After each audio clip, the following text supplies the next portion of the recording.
The I-Team obtained these transcripts through a public records request with the Maine Department of Public Safety.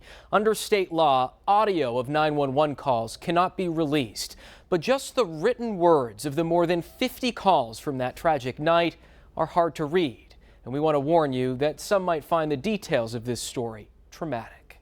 It was just seconds after the shooting began at Just-in-Time Recreation in Lewiston that the first 911 call came in. At 6:55, they tell dispatchers there's a shooter at the bowling alley in Lewiston. Less than a second later, a second call. The person saying the shooter just walked out my door like 2 seconds ago.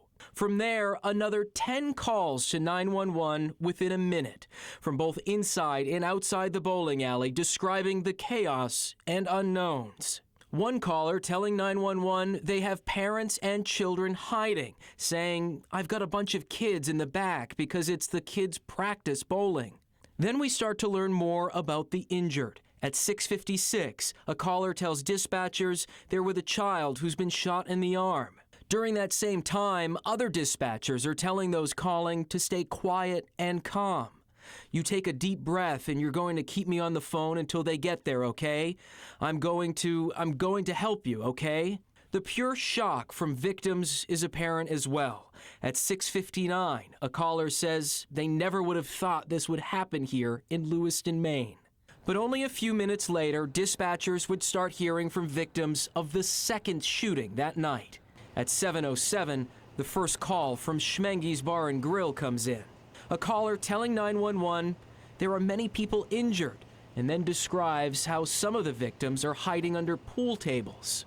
The dispatcher then tells the caller how to create a tourniquet to help those who were shot. "I want you to wrap up wherever he is bleeding from. Keep pressure on the wound," they said.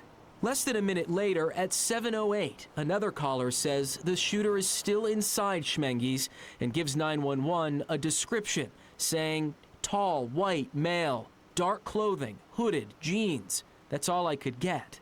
In the minutes that followed, even more calls would come in from people who fled to a nearby field for safety, to those trying to flag down officers in the parking lot to help the victims. All as the search for the shooter had only just begun.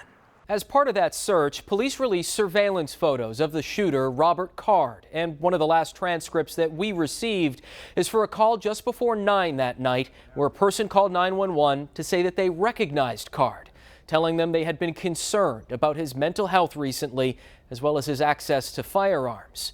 The dispatcher took that caller's information and passed it off to the state police. In Portland, Maine, I'm Dan Lamparello.